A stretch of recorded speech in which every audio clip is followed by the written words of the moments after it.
Entonces comienzan ahora los 15 minutos de la sociedad concesionaria, ¿no? Muchas gracias, señor presidente. La sociedad concesionaria utilizará este tiempo de réplica principalmente para hacerse cargo de las que consideramos gravísimas expresiones, no tan solo para el caso específico, sino incluso para la institucionalidad de las concesiones en nuestro país, que ha vertido el Ministerio de la Pública en esta audiencia en su presentación. En primer término, en la presentación del MOP se imputó a mi representada Caxa desconocer la naturaleza del contrato de concesión que ha venido cumpliendo desde la fecha de su adjudicación y señalando que la misma había pecado de inacción, que los retrasos que aquí se han señalado son problemas de gestión interna de la sociedad concesionaria y que utilizando malamente sus recursos, los atrasos solamente responden a una mala evaluación de la oferta de la concesión. En primer término, debemos señalar que mi representada no desconoce ninguna de las cargas ni obligaciones establecidas tanto en el contrato de concesión como en el ordenamiento jurídico que rige las concesiones en nuestro país. En segundo término, queremos señalar la preocupación que recae cuando el Ministerio de Obras Públicas señala que se vio obligada a negociar con la sociedad concesionaria producto de una obra que se había encontrado en el contrato y que la sociedad concesionaria no quiso realizar. Realmente nos preguntamos entonces, ¿para qué existe el régimen de garantía que se han establecido? Nosotros tenemos boletas de garantía que se han ofrecido debidamente, y la verdad es que es un argumento yo diría que irrepetible en otra sesión como esta, porque señalar que la sociedad concesionaria tiene de rehén al MOP, que lo obliga a celebrar una ampliación de contrato, que se manifiesta en una resolución del Director General de Obras Públicas, y que más encima, producto de las argucias, como se dijo, fue la palabra textual que se utilizó en esta audiencia, la sociedad concesionaria obtiene un mayor pago de 2.000 y tantas UF, realmente no resiste análisis para nuestra parte. Por último, siguiendo con la presentación del Ministerio de Obras Públicas, extraña a nuestra parte también que en la presentación, y solo a propósito de las preguntas que se formularon por parte del panel, no haya habido pronunciamiento alguno respecto de las resoluciones del Director General de Obras Públicas, específicamente la 5267, que establecía precisamente un aumento de plazo, que a la vez establecía y reconocía que la línea o PIT de combustible sobre la cual hemos estado hablando debía ser retirada por la FACH, y tampoco se pronunció ni hizo mención alguna respecto de la otra resolución de la Dirección General de Obras Públicas, que incorporó, la 3337, que incorporó nuevas obras en sustitución, y que esas obras precisamente corresponden a las obras de retiro del PIT de combustible. Creemos que ese ha sido un olvido convenientemente pensado en la presentación del MOP. Luego señaló el MOP que en ninguna parte del contrato de concesión que ha representado que ha celebrado mi representada se establece la obligación de que el retiro el retiro del PIT o de la cañería de combustible sea responsabilidad de la FACH, lo que resulta absolutamente lógico. Las obligaciones que se establecen en el contrato de concesión son las obligaciones que tiene Caxa. Al no tener Caxa la obligación de proceder al retiro de este PIT de combustible, resulta del todo obvio que esa obligación no se encuentre individualizada en el contrato como ha sostenido el MOP. Por último, por mi parte, queremos dejar establecido que respecto a la resolución 5267, que requirió o que se pronunció respecto del aumento de plazo requerido por Caxa, nuestra representada hizo expresa reserva de derecho respecto a dos puntos. De la calificación jurídica, pues establece la resolución que el aumento de plazo se debe a una fuerza mayor, que el MOP tampoco fue capaz de explicar a las preguntas del panel, No obstante, nosotros asumimos y respetamos la resolución de la Dirección General de Obras Públicas, hicimos una reserva respecto a esa calificación jurídica, pues estimamos que para todos los efectos no constituye una fuerza mayor, según se señaló en la presentación con que ingresamos a este panel y propusimos esta discrepancia de esta audiencia pública. Consideramos que para todos los efectos, en virtud de las mismas, los mismos dictámenes de la Contraloría General de la República a los que se hizo referencia el señor presidente, y a las normas, a la doctrina y a las normas constitucionales que rigen las Fuerzas Armadas, específicamente la Fuerza Aérea de Chile, esta constituye para todos los efectos Fisco de Chile y no constituye una fuerza mayor. Y por último también hicimos expresa reserva de acciones, tal como lo hicimos al ingresar con la discrepancia ante este honorable panel, respecto del plazo o días que sean, al que finalmente se accedió como aumento de plazo, que fueron 95 días. Eso por mi parte. Muchas gracias. Bueno, en la presentación del Ministerio se habló que en el informe número 4, correspondiente al mes de diciembre del año 2012, nosotros teníamos un avance real igual al programado. Esto no es efectivo. De hecho, la lámina que vemos a continuación está incluida en dicho informe, donde podemos ver que la curva real, que es la que se muestra acá abajo, tiene un porcentaje efectivamente al mes de diciembre de un 10,32%, pero el porcentaje programado, y si nos consideramos la curva tardía, es de un 17,86%. O sea, hay un atraso al mes de diciembre y no hay un avance real igual al programado. También quisiera mostrar 3 correos que tuvimos de intercambio de comunicaciones con la FACH en el momento ya que se estaban ejecutando la obra allá en terreno. Este es un correo de fecha de febrero, donde claramente se me señala de que no se pueden realizar trabajos de ninguna índole en la línea de combustible de la FACH. ¿Ya? Desde el 2013, febrero del 2013, cuando ya habíamos iniciado obras, cuando ya se había aprobado el presupuesto y la FACH ya se encontraba en terreno. De ninguna índole en la línea de combustible. ¿Cómo? ¿Lo puedes leer? Sí, a ver, ya, ok, si tenemos el tiempo, ya. Sí, lo voy a leer. Dice, estimado Felipe,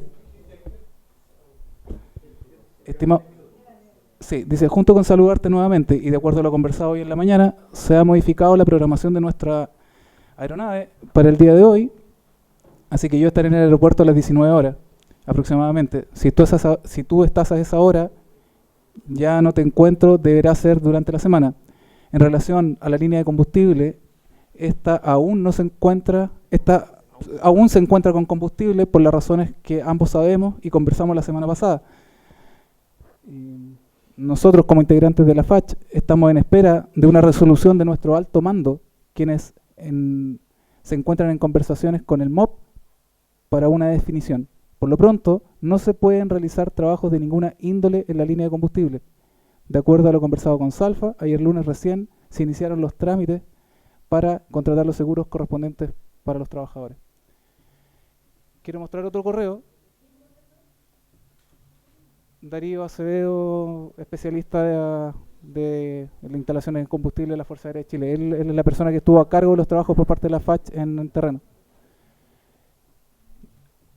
Acá tenemos un correo de la misma persona, Darío Acevedo, dirigido al inspector fiscal, en este caso Marcelo Verato, donde quiero destacar el último párrafo. Si bien detalla las condiciones en que se encontraba dichas instalaciones, él acá dice lo siguiente. Dice, durante esta tarde del 6 de marzo se realizará este trabajo. ¿Ya? 6 de marzo. Se hace presente que la Fuerza Aérea aún no ha informado el término de los trabajos en esta área, en donde se encuentran los ductos de combustible. Asimismo, los trabajos de corte de cañería y de vaciado lo ha realizado personal especializado en instalaciones de combustible de la Fuerza Aérea de Chile según normativa que rige. ¿Ya? O sea, que lo que queremos demostrar acá es que a la fecha del 6 de marzo los trabajos no estaban concluidos por parte de la FACH. Y este último mail, que también es de Darío Acevedo, especialista de la FACH, dirigido al inspector fiscal, también quiero destacar el último párrafo. que disculpen un poco, le hicimos muy rápido, no se ve muy bien, pero dice, en relación a los protocolos de recepciones, esto es del 6 de marzo, la misma fecha 6 de marzo. Hago presente que a la fecha, que a la Fuerza Aérea de Chile no se le ha invitado a participar en ningún tipo de reunión y coordinación en relación a este proyecto. Estando claro que nuestra instalación de combustible existe hace más de 12 años en dicha ubicación y asimismo nuestra intención es poder colaborar con el retiro. ¿Ya?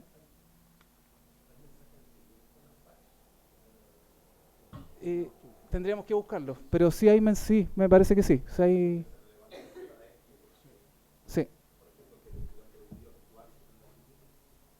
No lo creo, no lo sé, pero tendríamos que revisarlo.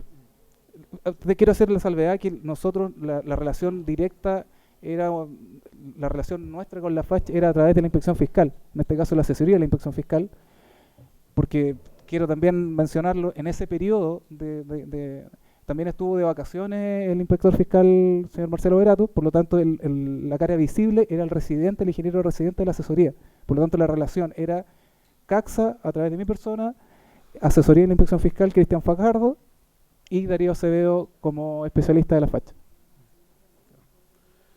Bueno, honorable panel, a mí para finalizar estos 15 minutos me gustaría recalcar 2 puntos. Primero que nada, de acuerdo a las mismas bases de licitación, es el inspector fiscal quien es el llamado a hacer la coordinación entre la sociedad concesionaria y los otros entes del Fisco de Chile. No es la sociedad concesionaria quien debe hacerlo. La sociedad concesionaria debe estar a disposición, pero el responsable de esta coordinación es la inspección fiscal. Y por último, independiente de los adjetivos que utilizó el MOP en su presentación, cuesta entender, sobre todo para mí que llevo varios años como gerente general de varias concesionarias, que el MOP no tenga herramientas para hacer cumplir el contrato, cuando a mí usualmente se me ocupa la herramienta de la instrucción de la inspección fiscal y esa herramienta conlleva una multa en caso de no ser ejecutada por parte de la sociedad concesionaria. O sea, esa es la herramienta fundamental que tiene la inspección fiscal en cualquier contrato para conminar a la concesionaria a ejecutar obras o a ejecutar acciones que están dentro del contrato. Y eso, de no ser así, tiene una multa hacia la sociedad concesionaria, en este caso de 150 UTM por día. Entonces cuesta entender por qué el MOP está de rehén. Muchas gracias. Muy bien. Consulta de los panelistas. Ronald, ¿tienes alguna consulta? Sí. Lo que entendí al final, lo que usted sugiere es que las instrucciones, por lo tanto, que da el inspector fiscal y que no son acompañadas de multa al no realizarse, es porque no están dentro de sus facultades, porque está fuera de la concesión. ¿Es eso lo que quería decir? Efectivamente, en el caso en que la inspección fiscal instruya a una sociedad concesionaria a realizar alguna acción que no está contemplada dentro del contrato, tanto en lo que se refiere a en la construcción como en la explotación, la sociedad concesionaria tiene el derecho a recursar esa instrucción. En el caso de que ese recurso sea acogido por la inspección fiscal, la instrucción queda anulada. En caso contrario, esa instrucción sigue siendo válida y en caso de no cumplirse, el MOP tiene la herramienta contractual para aplicar una multa por el no cumplimiento de esa instrucción. O sea, lo que usted estaba diciendo, por lo tanto, es como no aplicó la multa, significa que está fuera del área de concesión. No, yo lo que estoy diciendo es que el MOP tiene todas estas herramientas, por lo tanto, me cuesta entender que diga que se vio obligado a tener que negociar con la sociedad concesionaria si es que esta hubiera sido una obligación que hubiera estado patente en el contrato. Ok, eso es justamente lo que dije. Sí. Ya.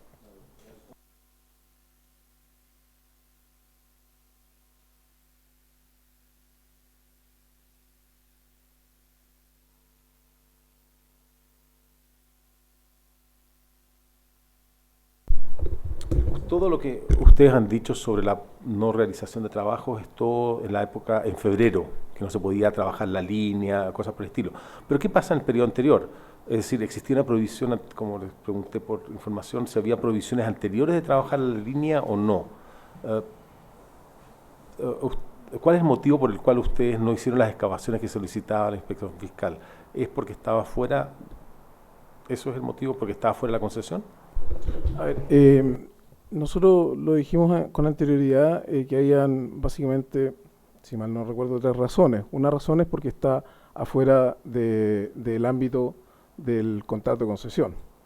Segundo, porque verbalmente y de forma, como vemos acá en algunos correos con posterioridad, se nos dijo que nosotros no nos podíamos acercar ni podíamos tocar esas instalaciones dada su importancia estratégica. ¿Okay? Y la tercera razón es en relación a la RCA. De acuerdo a la RCA, nosotros somos responsables del tema medioambiental en todo el aeropuerto.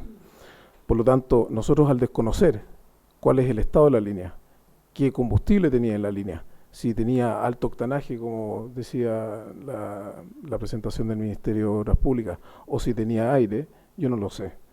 Y como habían indicios de contaminación preexistente, obviamente yo no me voy a hacer cargo de ese tema, porque si no, al final del día, la sociedad concesionaria queda como responsable. ¿Y por qué no vino inmediatamente al panel, a este panel, para hacer el caso de que esto estaba provocando un retraso?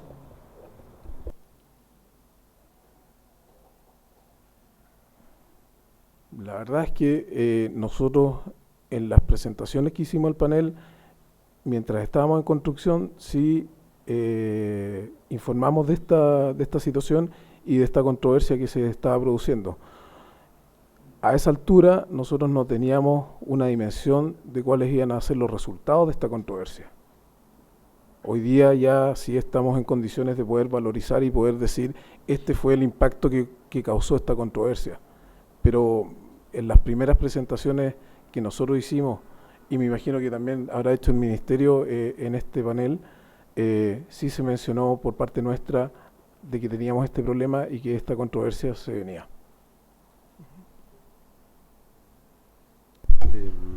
Marcela, ¿tienes alguna consulta? No, gracias. ¿Catalina?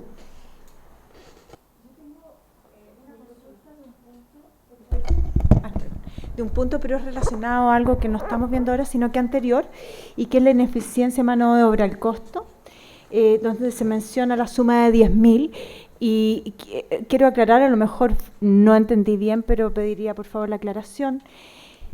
En cuanto a la mención que hizo Carolina y que hizo el gerente general, entendí cuando se refería al gerente general que la suma era de 16.000 y tantos, y los 10.000 correspondía a una rebaja que se había obtenido, y de Carolina entendí que los 10.000 correspondían solo a las partidas relacionadas al tema puntual de este caso. ¿Era así? Son 16.000 el monto que se determina de ineficiencia económica en todas las planillas, pero finalmente se paga a Salfa 10.000. Pero si el análisis, si se revisa las planillas, voy a mandar la memoria de cálculo del factor de ineficiencia, se va a llegar a los 16.000. Esa aclaración quería. Rodrigo, ¿tienes alguna consulta? Solamente precisar un poco lo que creo que se refería al panelista Fischer. Efectivamente el tema pudo haber sido mencionado y constan actas que como parte del seguimiento que hace el panel, pero lo que creo que se refiere es haber generado o haber traído una discrepancia al panel oportunamente. Ya existió una discrepancia en ese minuto y entiendo que no es necesario esperar a que en el fondo esa discrepancia genere los impactos que ustedes dicen que generan o no para traerla. Ok, lo vamos a tener en consideración para futuras controversias y discrepancias. Yo tengo un par de consultas que se me olvidaban de antes, respecto del adendum número 4 del contrato. En el punto 2.3 se dice que la aceleración es a contar del 1 de febrero del 2014, y en la presentación de ustedes dicen que la aceleración es a partir del 14 de enero. Entonces ¿cuál es la fecha correcta y por qué? 14 de enero en la presentación dice que a partir de ahí es la aceleración. Sí, 14 de enero en cambio, es la fecha de todos los trabajos nocturno de doble altura que hubo que hacer con constructora Salfa. Y el trabajo, una vez que se tuvo eso, recién se pudo intervenir el traslape de la secuencia constructiva. Por eso que tenemos, la aceleración tiene dos conceptos. Uno, el trabajo del plan B y trabajo nocturno que parten en enero, y la secuencia, el traslape de trabajando ambos edificios a partir de febrero. Y eso es lo que está regulado en el adendum. Correcto, ¿Ya? correcto. La otra clarificación que necesito respecto a esto es, en el punto 2.3, letra D del adendum, se señala, respecto a la aceleración también, señala incorporación de equipos y otros recursos. Nunca me mencionan cuáles son esos equipos y cuáles son esos otros recursos que tuvieron que adicionar para efecto de poder cumplir con la aceleración. Hablan de mano de obra, pero dices, no hay ninguna parte que se hable de cuáles son los recursos. No, en lo que hay ineficiencia, solamente estamos reclamando ineficiencia de mano de obra, no ineficiencia de equipos. En ineficiencia en mano de obra. Pero en ineficiencia están agregando...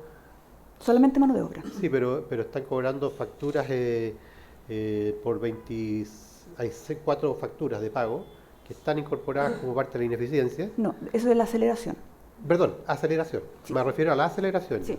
Aceleración me refiero. Entonces, Sí. para poder justificar, nosotros lo único que disponemos para poder verificar la validez de un monto por aceleración son las facturas. Sí, claro. Y el contrato y el adendum. Y el adendum solamente dice, y también se usaron algunos otros recursos y equipamientos. Y esos recursos y equipamientos no están detallados en ninguna parte. Solamente se detalla muy claramente la mano de obra, pero no se dice cuáles son los otros recursos que utilizó la constructora durante la aceleración. Sí, lo que pasa es que en el adendum 3 ¿Sí? es el donde se reconoce la ineficiencia de la constructora. Y en el adendum 4 es donde se reconoce la aceleración. La aceleración. ¿Ya? Sí. Y la aceleración, obviamente, implicaba no tan solo mano de obra, sino también implicaba mayores equipos, porque teníamos que duplicar no tan solo las personas, más andamios, más de Sí. todo. ¿Ya? ¿Cuáles son esos? Eso es lo que quiero que se clarifique. perfecto. ¿Cuáles son esos recursos y equipamientos Sí. adicionales? Están los antecedentes. Eso hacemos llegar al panel. Claro. No tengo otra consulta, sí quiero recalcar lo que ya señalaron los panelistas, en términos de que estamos hablando de una discrepancia por 100.000 UF o algo más. Alguien va a tener que hacerse cargo de eso, el fisco o el Estado o parte de eso que nosotros podamos determinar. Cuando en realidad este tema podría haberse, si hubiera sido presentado oportunamente, se pudiera haber reducido a 2.000 UF, que es la hora adicional que están solicitando, que al final tuvieron que ejecutar y que va a formar parte de un convenio complementario. Entonces, estamos hablando de 2.000 UF contra 100.000 UF. Por lo tanto, ese es un llamado de atención para las partes en términos de que y ambas tienen la posibilidad de recurrir al panel en ese tipo de situaciones. No solamente cuando tengan ya evaluado un perjuicio posible, sino que también previniendo un perjuicio mayor. Esa es una necesidad del sistema, tal es así que la ley de concesiones se está modificando para incorporar la posibilidad de que los concesionarios o las partes puedan recurrir antes al panel técnico en caso de consulta. Entonces, este es un elemento, un ejemplo patente de esas circunstancias y que esperamos que se tome conciencia precisa al respecto del mismo para que puedan recurrir las partes al mismo. Señor presidente, solamente mencionar que en reuniones que sostuvimos aquí en el panel donde expusimos esta discrepancia que estábamos teniendo con el Ministerio, informamos que nos encontramos interponiendo los recursos administrativos correspondientes y por lo tanto, mientras no tuviésemos resuelto los recursos interpuestos, no teníamos cierta certeza de que existía discrepancia con el MOP respecto a los temas que estábamos atendiendo. Pero sí teníamos un problema y se informó al panel, pero efectivamente no teníamos una controversia para poder decir esto es lo que opinamos nosotros y esto es lo que está respondiendo al MOP formalmente. Sí, pero la resolución de estos conflictos no solamente, o sea, hay que ser un poco más diligente o imaginativo o mejorar las estrategias respecto a la solución de los problemas, porque estamos todos en el mismo concepto. Yo leí el contrato de la constructora con la concesionaria, donde en caso de diferencias de interpretación va a velar aquella que tienda con el cumplimiento más adecuado de los contratos. Hasta lo dice el contrato de construcción entre la concesionaria y su constructora. Entonces, eso queda como letra muerta, entre comillas, y hay que tenerlas presentes, hay que hacer los objetivos de ese tipo de conceptos, de tal manera que se pueda recurrir sin que sea una necesidad de recurrir por dinero específico, sino que por destrabar una situación. Y esto ya lo estamos viendo en varios contratos y creemos que al final son todos los chilenos los que van a pagar esta controversia, aquí el valor que sea determinado. Ese es el tema, no es ni la concesionaria ni el MOB la perjudicada, sino que son la opinión pública que está mirando al sistema de concesiones y busca mejores respuestas de él. Eso. Sí, señor presidente, lo consideramos del todo pertinente y así lo consideraremos en las futuras controversias. Gracias. Muchas gracias.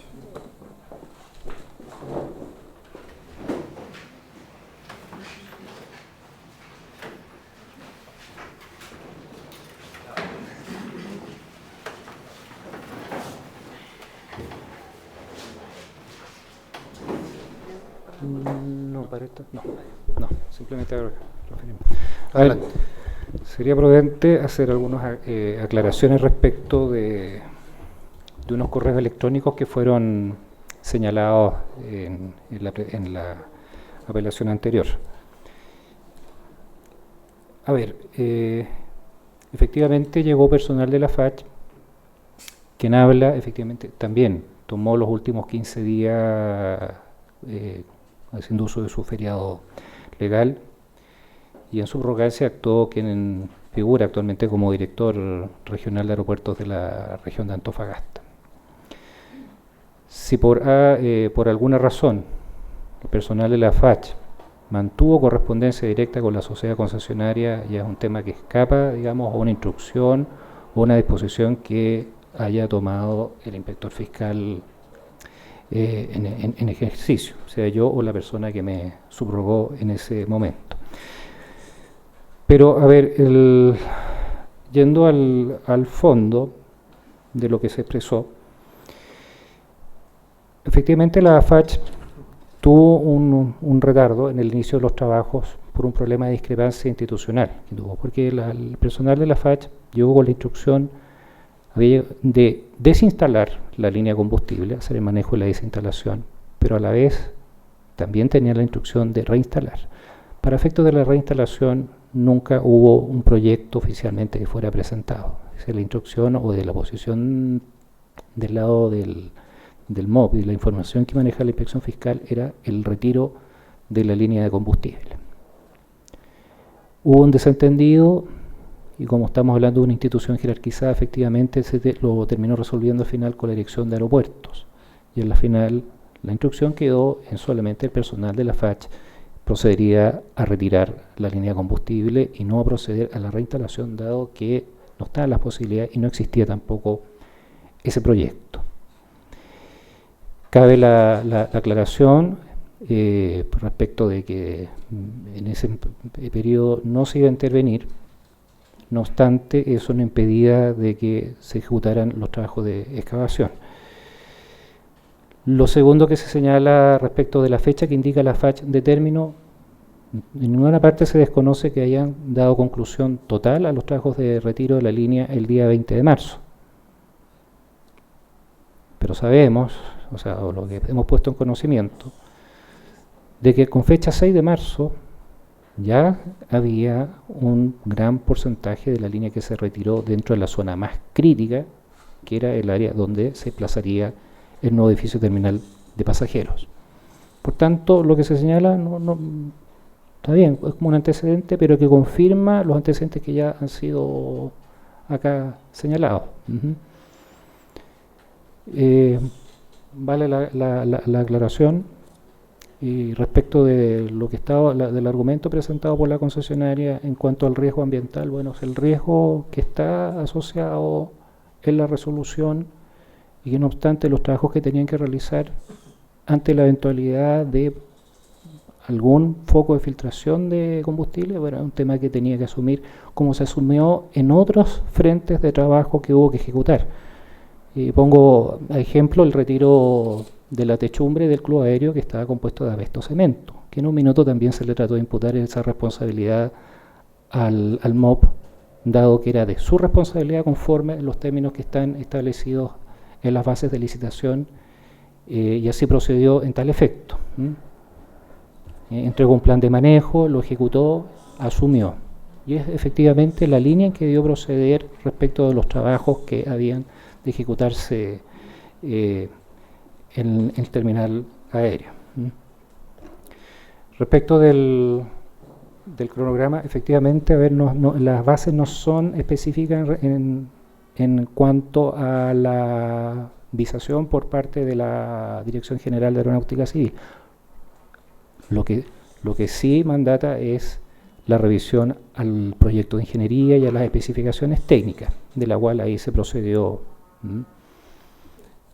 una revisión tras otra hasta que finalmente las partes dieron su aprobación y se procedió a la firma de los documentos. Y de hecho la fecha inicial de inicio de la etapa de construcción se pospuso para regularizar las firmas que aún quedan pendientes. Esa fecha, 2 de septiembre, comenzó con la totalidad de la documentación de proyecto, con todas las firmas de las partes que formaban parte del proceso de aprobación. Respecto del famoso presupuesto, vuelvo a insistir que fue producto de una necesidad última, y la última carta que hubo que recurrir para solucionar el problema que se estaba ya a esas alturas tornando altamente crítico. Después de todos los intentos que hicimos internamente para contar con un contratista, cuando la DGAC no cuenta con esos elementos, hubo que finalmente pedirle a la sociedad concesionaria, solicitarle que nos entregara un presupuesto, que finalmente fue un presupuesto que entregó la empresa contratista principal, CACSA. Hubo que acceder finalmente, y eso fue el motivo fue justamente para destrabar esta situación que podía generar una complicación mayor a futuro de acuerdo a la programación inicial. Durante ese periodo la concesionaria, en la etapa previa, nunca, digamos, tampoco entregó una propuesta alternativa de modo de optimizar los programas de ejecución de las obras. Eso, bueno, la reclamación se formalizó una vez que ya el tema se destrabó, se levantó. Ahí entregó su primera solicitud de reprogramación reclamando los 190 días y fracción de la cual hubo una iteración hasta finalmente, claro, se definió, mira, el periodo que se impactó es desde esta fecha hasta esta fecha.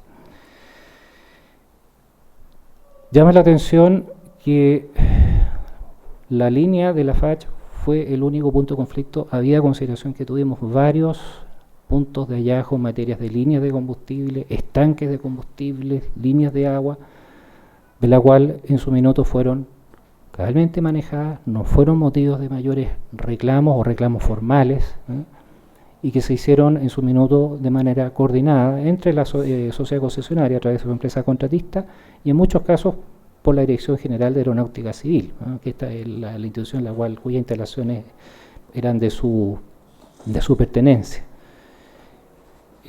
Fue el tema de la línea de combustible porque, bueno, quedaron indicios en las bases que presuponían su interpretación, supuso, digamos, que esto era responsabilidad exclusiva del fisco, hacerse cargo de su retiro.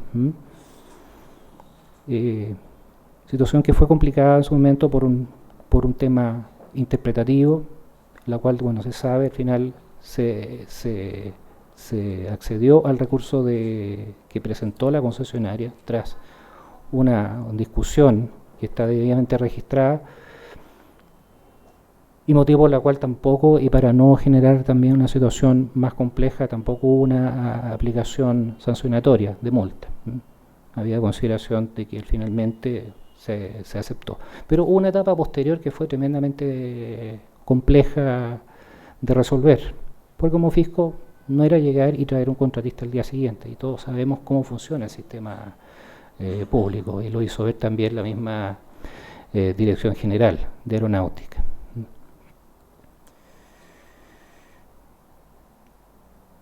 La verdad que, a ver, podría hacer referencia a otros hitos, pero quiero específicamente pronunciarme al tema puntual de esta reclamación.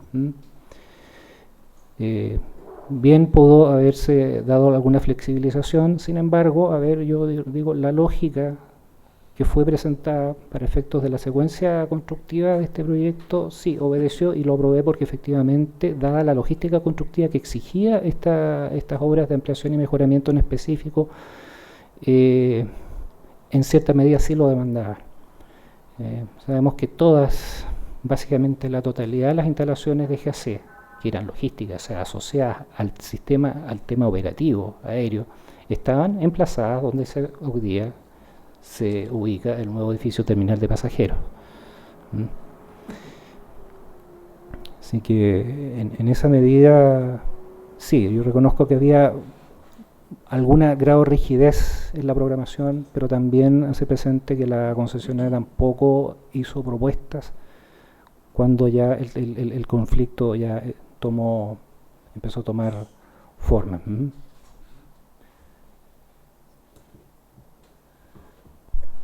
Bueno, sin ahondar en temas ya jurídicos a esta altura, hace presente 3 situaciones. Primero, acabamos de ver una serie de correos electrónicos que nosotros no conocíamos, donde desconocemos el remitente, desconocemos a quién fue enviado, quién lo firmó, el contenido del documento, y si el que envió el documento tenía las capacidades, digamos, o era capaz de obligar a alguien con sus respuestas. No sabemos nada acerca de esos antecedentes. A lo más, por lo difuso de las imágenes, se podía ver que en alguno de ellos estaba copiado el inspector fiscal.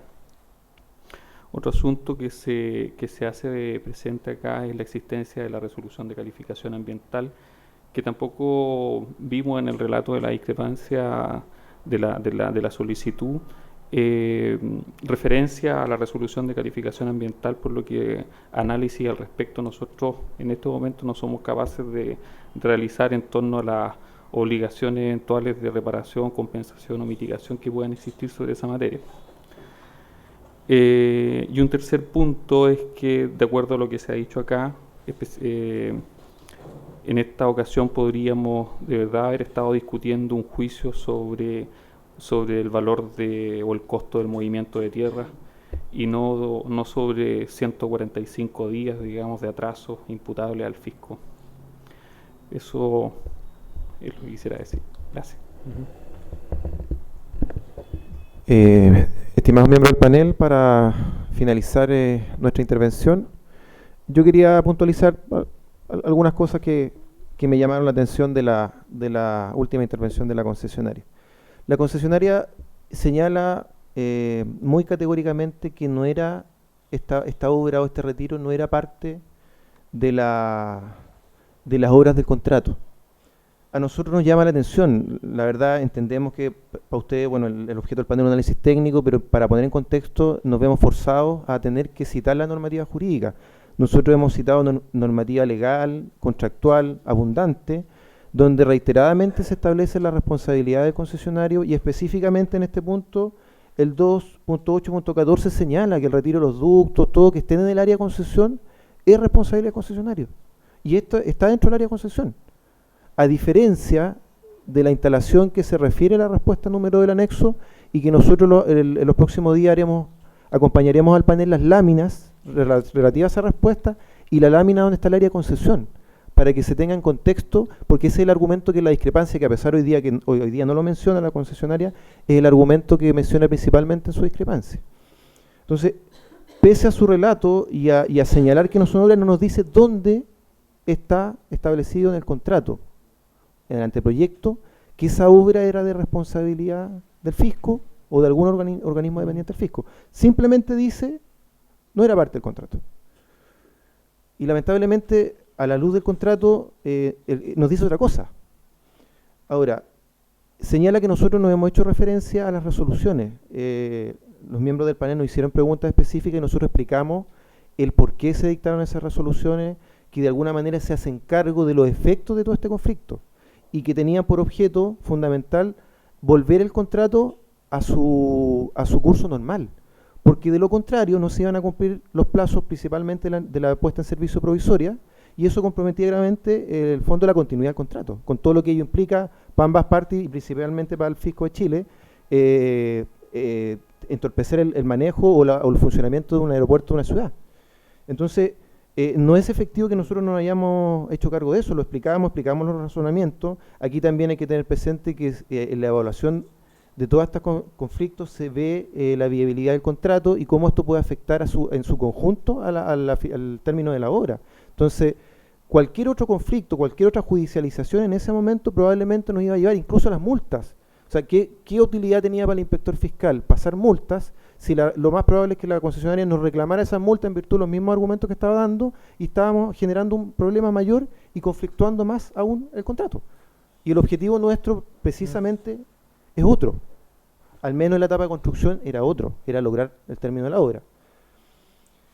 En último término, señalar que los correos que ya hemos hecho referencia se refieren a los trabajos finales que se desarrollaron en febrero y enero, y donde expresamente se dice, oye, no toques los ductos, pero en ningún momento se dice no hagan la excavación. La excavación fue, y es clara el acta en ese sentido, el acta número 14 del Comité de Gestión, que la DGAC le solicita formalmente, como una medida de destrabar esta situación y de empezar a generar una solución, que haga la excavación para descubrir los ductos. Y ahí parte todo ya el problema se hace claro y empezamos la discusión sí o no, quién hace la excavación, porque finalmente eso es lo que se le solicita al concesionario. Entonces, en razón de eso nosotros sostenemos que era la misma obra que se le pidió en agosto y que finalmente termina siendo, pero mediante un mecanismo que es la sustitución de pago, que el MOP no lo hizo con el objeto de reconocer responsabilidad ni señalar esto es responsabilidad nuestra. Es que no vio otra alternativa para poder darle curso al contrato porque estábamos en un punto muerto.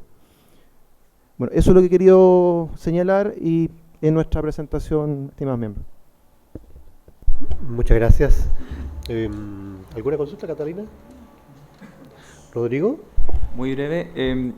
Una pregunta. Cuando se solicita al concesionario las excavaciones para comenzar el retiro de estos ductos, ¿existió entre la Fuerza Aérea y el Ministerio de Obras Públicas alguna solicitud, comunicación formal en el fondo en torno a esto? No, esa coordinación le iba a llegar a cabo la Dirección General de Aeronáutica Civil. Paralelamente con esta solicitud, la Dirección de Aeronáutica Civil coordinaría internamente con la Fuerza Aérea de Chile la incorporación del personal técnico especializado para lo que era el trabajo ya en la línea específica. Perfecto. Recordar ahí que la Dirección General de Aeronáutica Civil es un organismo dependiente de la FACH, entonces ahí hay una comunicación interna de ellos, que en realidad se estimó que no era necesario redundar y volver a comunicárselo a la FACH directamente. Es un organismo dependiente del Ministerio de Defensa, si no me equivoco, en todo caso.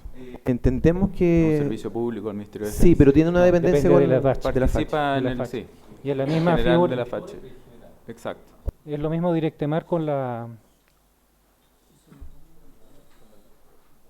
Depende de la FACH. Ronald, ¿tienes alguna consulta? Voy a hacer un par de preguntas. Se señaló durante la presentación, el MOP señaló durante la presentación que la empresa retiró todos los otros ductos que encontró, todos los otros depósitos, cosas extrañas que encontró en las excavaciones, ¿no es cierto? Y sin embargo, este fue el único caso en que se negó a hacerlo. O sea, en que fue solicitado varias veces en varias minutas. Entonces es un poco extraño ese caso. Hay un solo caso en que eso ocurre, en todos los otros casos hace lo que supuestamente le corresponde, en este caso no lo hace, y bajo un argumento que el inspector fiscal no aprueba, y sin embargo el inspector fiscal en ese caso no pasa multas, no hace nada que sea como imperativo, y tiene las atribuciones para hacerlo, y escudándose en el hecho que no quería causar conflicto, y sin embargo nos vemos acá en un conflicto gigante por este motivo, cuando simplemente una serie de multas podría haber llevado a resolver el problema. Entonces, no entiendo esa parte. Bueno, es por lo que se esgrimió. El tema era tan tan conflictivo. La verdad que no lo pasé. Primero porque, a ver, objetivamente, dentro de todo el análisis y la correspondencia previa, finalmente ellos presentaron un recurso el recurso se aceptó. ¿Mm?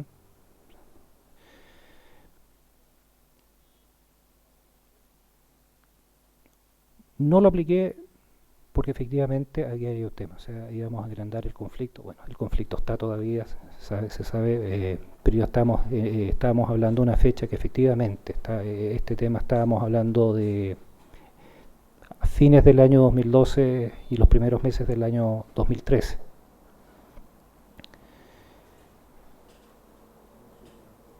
Y la negativa total de la DGAC a realizar los trabajos que en un principio se habían ejecutado, que finalmente se aprobó, ya no fue motivo para tener que aplicar la multa y buscar las soluciones alternativas, internas, que finalmente no prosperó por las razones que ya fueron expuestas.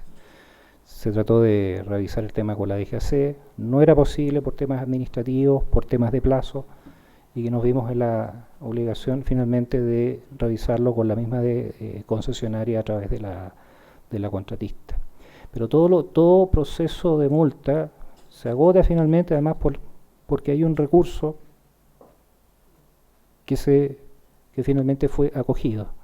Y eso fue, no recuerdo, a fines de septiembre, principios de octubre. 2012. 2012.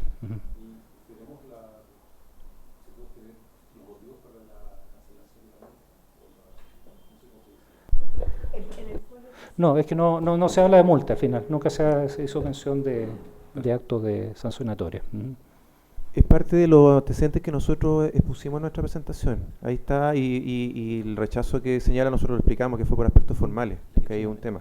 Ahora, el contexto, volver a reiterarlo, yo lo acabo de decir, ahí se analiza un poco la viabilidad del contrato, porque pasar las multas, eso no asegura que el concesionario va a cumplir la obra. Y si venía con una negativa tan rotunda, era muy factible que fuera a reclamar judicialmente las multas y que la verdad que no tuvieran ninguna utilidad práctica, sino que agrandar el problema. Y lo que se requería en ese momento era poder continuar la obra. Sí.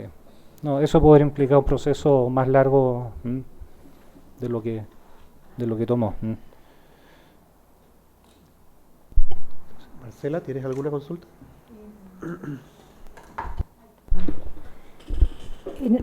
No, en verdad no una consulta, pero sí una solicitud de información adicional, reiterar el informe que usted preparó del análisis de extensión de plazo de septiembre, y también si nos pueden hacer llegar los informes de la asesoría a la inspección fiscal desde el 1 al 16, porque en la página web de concesiones uno encuentra del 17 en adelante. Y yo creo que eso también, junto con las minutas que nos hicieron llegar en la presentación, nos puede dar cuenta de cómo fue desarrollándose el conflicto en sus aspectos más técnicos.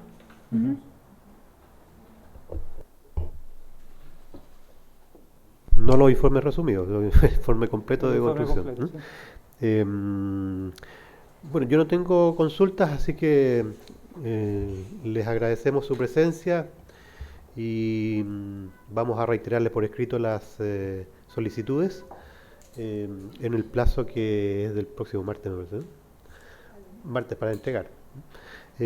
Paula, ¿alguna instrucción de último momento respecto de lo que viene?